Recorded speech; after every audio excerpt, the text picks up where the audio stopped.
बचपन से ही हमें अंधेरे से बहुत घबराहट होती थी। हम कभी अकेले रहे ही नहीं। अंधेरे में अकेले जाना तो दूर की बात थी। जिंदगी में कभी नहीं भूलेंगे जो आज हुआ हमारे साथ।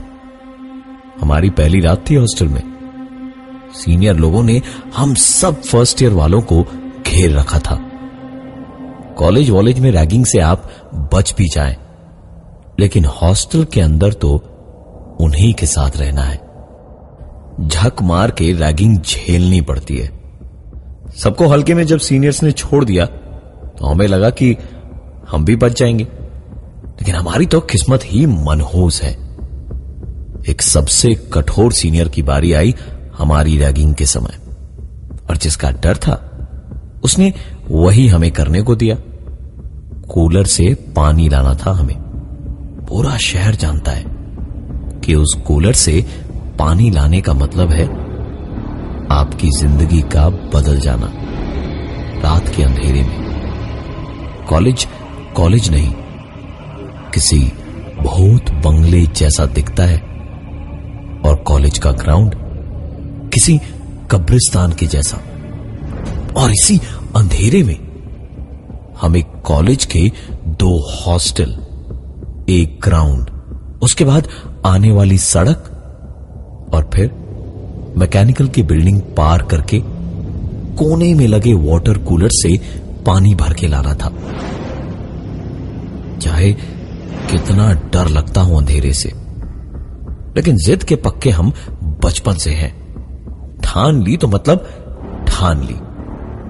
हाथ में बोतल लिए हम हॉस्टल से जैसे जैसे दूर जाने लगे, रोशनी और लड़कों की आती आवाजें धीरे धीरे कम होने लगे, और हमारी धड़कन की आवाज और रफ्तार तेज। हम तो मन ही मन सोच रहे थे कि कौन सी मनहूस घड़ी में घर छोड़ के इन राक्षसों के बीच आ गए थे, कि हॉस्टल की आवाजें और रोशनी बिल्कुल खत्म हो गई, और बहुत धुंधली रोशनी में बिल्कुल शांति सी छाई हुई थी चारों तरफ। मौसम बरसात का था, तो झिंगुरों और मेंढकों की आवाजें धीमे धीमे अचानक ही तेज होती जा रही थी। हमने दोनों हॉस्टल पार कर लिए तो थोड़ी सी हमें हिम्मत आ गई अंदर। अब कदम तेज बढ़ने लगे थे। ग्राउंड में कहीं कहीं भरे पानी में छप से पैर पड़ता तो ऐसा लगता कहीं कोई अंदर ना खींच ले हमें, लेकिन ऊपर वाली की दया थी कि आराम से हमने ग्राउंड भी पार कर लिया, और अब हम सड़क पर आ गए थे। इक्का दुक्का गाड़ियां निकली तो इंसान और गाड़ियां देखकर हमारी जान में जान आई, और हम आखिरी उस बिल्डिंग को भी पार करके कूलर पर खड़े होकर पानी भर रहे थे। और यही सोच सोच के दिल ही दिल कांप रहे थे कि जितना झेल के हम यहां आए उतना ही झेल के वापस भी जाना है। हम ये सोचते हुए भर चुकी बोतल हटा के उसका ढक्कन लगाने ही वाले थे जब हमारी तो जान हालत में अटक गई। हम वहां से तुरंत वापस दौड़े, और जरा सा ही आगे होंगे कि हमें याद आया कि हड़बड़ी में हमने तो बोतल ही नहीं ली। वापस दौड़ के बोतल उठाकर भागने के हुए तो नीचे जो देखा उस पे विश्वास हमको भी नहीं हो रहा है। हमने आओ देखा ना ताओ भागे वापस हॉस्टल। मेंढक, झिंगुर, गाड़ी, आदमी, जानवर, सारी आवाजें अपनी जगह होती रही, लेकिन हम नहीं रुके, और वापस आकर सीनियर को पानी की बोतल देकर मैंने पूरी बात बताई। तो जिसने हमको पानी लाने भेजा था उसने हमसे पूछा, कौन गांव के हो, नाम क्या है तुम्हारा? और पिताजी का नाम क्या है? हमने बताया कि फैजाबाद के है और हमारा नाम प्रदीप है और पिताजी हमारे रेलवे में है, टीसी नंदलाल श्रीवास्तव। हमसे इतना सब कुछ सुनने के तुरंत बाद ही इतनी देर से हमारे पीछे पड़े हुए उस सीनियर ने खुश होते हुए हमसे हंसते हंसते कहा, अरे बड़ा गुनाह हो गया यार हमसे, हम भी बंगले से ही हैं। नंदलाल चाचा के लौंडे को पहले का ही नहीं बताए। चलो बोरिया बिस्तरा उठाओ, हमारे कमरे में चलो। मन तो किया कि कंटाप रसीद दे, लेकिन फिर सोचा सीनियर के साथ रहेंगे तो बचे रहेंगे। चले गए हम भी साथ में। रूम में हम लोग पहुंच के दरवाजा बंद ही किए थे कि वो दरवाजा खोलने को उठा तो पता नहीं हमें क्या हो गया, हम खुद ही बोले। दरवाजा खोला तो अपनी मौत के जिम्मेदार आप खुद होंगे। सीनियर माना नहीं। उसका नाम भानु प्रताप सिंह था और बात जब उसकी इज्जत की हो तो पीछे तो वो मरने से भी नहीं हट सकता था। उठकर गया और लोहे का सरिया हाथ में लेकर एक झटके से दरवाजा खोला और पहले तो हंसा और फिर पलटकर प्रदीप पर चिल्लाया, अरे डरपोक, तुम इससे डर रहे थे हैं? हम जानते हैं ये बल्लू ही होगा, तुमको डराने के लिए ऐसे खटखटा के भागा है। कुछ नहीं है यहाँ पे, हम जा रहे सोने, तुम रखवाली करो कमरे की, समझे? और सुनो बालक, भानु प्रताप सिंह का कोई कुछ बिगाड़ने आएगा ना तो खटखटा के तो नहीं आएगा। इतना कह के उसने दरवाजा बंद कर दिया और सोने चला गया। प्रदीप करता भी तो क्या, नींद तो उसकी वाटर कूलर के पास जो उसने देखा था उसी से उड़ गई थी। और अब ये वो बैठे बैठे सोच ही रहा था जब फिर से इस बार प्रदीप खुद उठा दरवाजा खोलने को और पीछे देखा तो भानु भी उठ गया था। प्रदीप ने उससे कहा, सर परेशान ना होइए, इतने भी डरपोक नहीं है हम, बैठिए हम देखते हैं। इतना कह के प्रदीप ने दरवाजा खोला। बाहर कोई नहीं था। जो भी दरवाजा खटखटा रहा था वो आसपास ही होना चाहिए था, क्योंकि प्रदीप ने किसी के भाग के जाने की आवाज भी नहीं सुनी थी।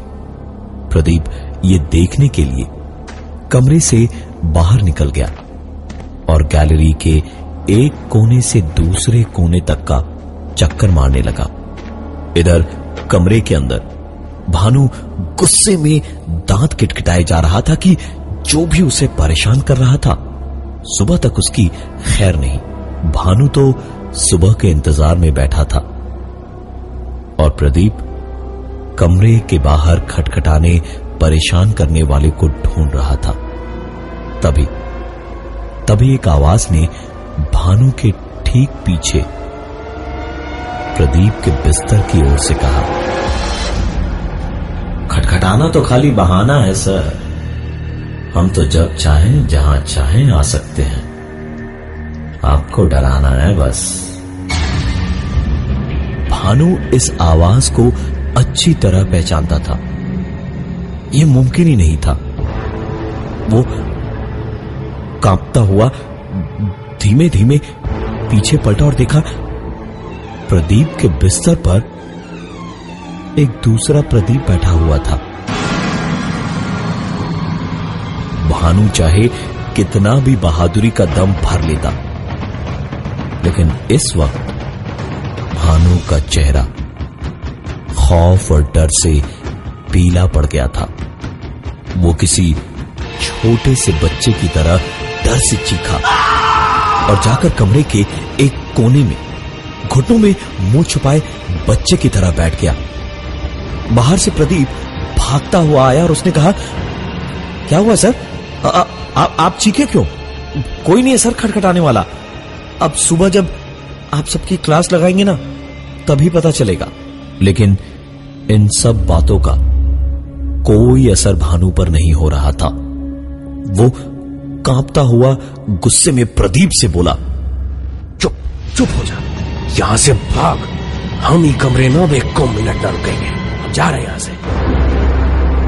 भानु ने बस इतना कहा और प्रदीप का हाथ पकड़ के उसको बाहर लेकर हॉस्टल की ओर भागने लगा कि तभी दोनों के कमरे से बाहर पैर रखते ही दरवाजा उनके सामने बंद होता गया और बंद होते दरवाजे से भानु ने देखा कि प्रदीप वाले पलंग पर एक दूसरा प्रदीप बैठा मुस्कुराता हुआ उन दोनों को तब तक देखता रहा जब तक दरवाजा बंद नहीं हो गया। दरवाजा जैसे ही पूरा बंद हुआ, भानु जैसे नींद से जागा और प्रदीप का हाथ पकड़ के बोला, यहां से भाग। और भानु प्रदीप को लेकर वहां से बाहर भागा। हॉस्टल के कमरे के सामने की पतली सी गैलरी में से दोनों लड़के भाग रहे थे और पूरी गैलरी में उनके कदमों की आवाज गूंज रही थी। भानु और प्रदीप दौड़ते हुए अंधेरे गलियारे से सीढ़ियों की ओर जा ही रहे थे जब सीढ़ियों के ठीक पहले, जहां से उन्हें सीढ़ियां दिखने लगी थी, आखिरी कमरे का दरवाजा जरा सा खुला और उस अंधेरे में प्रदीप ऐसे खींचता चला गया जैसे कोई अजगर अपना शिकार सांस के साथ खींच लेता है। गूंजती रही तो बस प्रदीप की चीखें। भानु ये देखकर वहीं का वहीं बर्फ की सिल्ली जैसा जमकर खड़ा रह गया। चीखें बंद होने के कुछ देर बाद तक भी भानु के कानों में प्रदीप की चीखें गूंज रही थी। भानु से सभी डरते थे और भानु इतनी बुरी तरह घबराया हुआ था। यह ख्याल खुद भानु को बहुत ज्यादा परेशान किए हुए था। वो कमरा जिसके अंदर प्रदीप खींचता चला गया था, वो भानु के क्लासमेट का ही था। भानु ने तुरंत दरवाजे को जोर जोर से खटखटाना शुरू किया। तकरीबन 1 मिनट तक दरवाजा खटखटाने के बाद कहीं जाकर दरवाजा आधी नींद में उसके क्लासमेट अमित ने खोला और पूछा, अरे भानु भाई क्या हुआ? भानु अमित को धक्का मारता हुआ सीधा कमरे में घुस गया और इधर उधर देखने लगा। इस बीच अमित उससे बोलता रहा, अरे भाई बताओ तो सही क्या हुआ है, क्या ढूंढ रहे हो? अरे आखिर हुआ क्या है? इतनी अफरा तफरी में अमित का रूममेट राजेश भी जाग गया और दोनों ही हैरान थे क्योंकि भानु पूरे कमरे को उथल पुथल किए पड़ा था। पागलों की तरह कुछ ढूंढे जा रहा था लेकिन उसे मिल नहीं रहा था। कुछ देर तक देखकर अमित और राजेश ने आखिरकार भानु को पकड़कर रोका और कहा, भाई लगता है तूने ज्यादा पी लिया है, चल तेरे कमरे में तुझे छोड़कर आते हैं, तुझे वहीं चैन मिलेगा। भानु तो अब तक जैसे बेहोश था। हैरानी से अब उठा और उसने कहा, वो कहां गया? अभी तो मेरे साथ था, अंदर खींचा मेरे सामने उसको। अरे उसे बचाना पड़ेगा नहीं तो मर जाएगा। ढूंढो भाई, ढूंढो उसे, ढूंढो ना, ढूंढो। अमित और राजेश दोनों ने किसी तरह उसे समझा बुझाकर चुप कराया और खींचते हुए उसे कमरे तक ले गए। भानु भी दरअसल इतनी भाग दौड़ उथल पुथल के बाद बहुत बुरी तरह से थक चुका था। बेहोशी सी छा रही थी उस पर। कमरे में ले जाकर अमित और राजेश ने भानु को सुला दिया और बाहर निकलने को हुए तो एक आवाज हुई। आवाज सुनकर दोनों पीछे मुड़े और देखा भानु अपने पलंग पे लेटा सो रहा था और दरवाजा अपने आप बंद हो रहा था। दरवाजा बंद हुआ और अंदर से कुंडी लगने की आवाज आई। अमित और राजेश का चेहरा डर के मारे पीला पड़ गया और दोनों वहां से वापस अपने कमरे की ओर भागे। कुछ देर के बाद भानु की आंख खुली तो उसने खुद को वापस अपने कमरे में ही पाया। जब खुद को अकेला पाया तो डर से उसका गला रूंध गया। उठकर उसने अपने दोस्त को फोन मिलाया। फोन बस बजते जा रहा था लेकिन कोई उठा नहीं रहा था। भानु अपनी किस्मत को कोसता हुआ फोन बस काटने ही वाला था जब दूसरी तरफ से प्रदीप की आवाज आई। अरे भानु भैया, क्या हुआ? परेशान काहे हो रहे हैं? हम आए ना। अरे आपके फैजाबाद के पड़ोसी प्रदीप।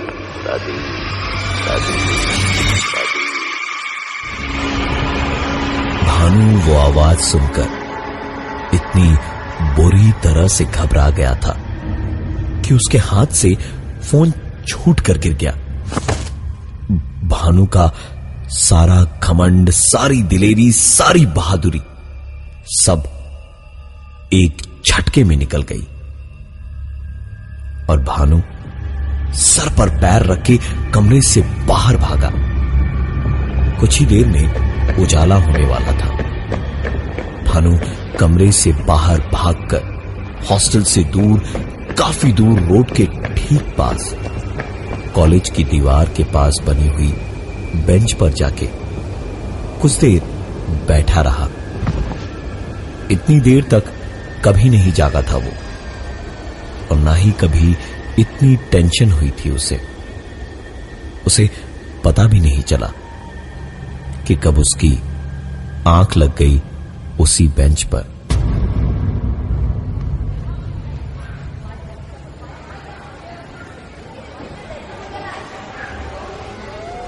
नींद तब खुली जब भानु ने बहुत सारे लोगों की और एम्बुलेंस के सायरन की आवाजें सुनी।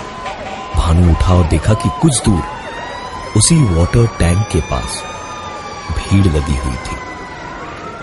भीड़ को चीरता हुआ भानु उस भीड़ में घुसा तो उसने जो देखा उस पर यकीन करना मुश्किल था। सामने पानी की एक आधी भरी बोतल मुट्ठी में जकड़े हुए प्रदीप की लाश पड़ी थी।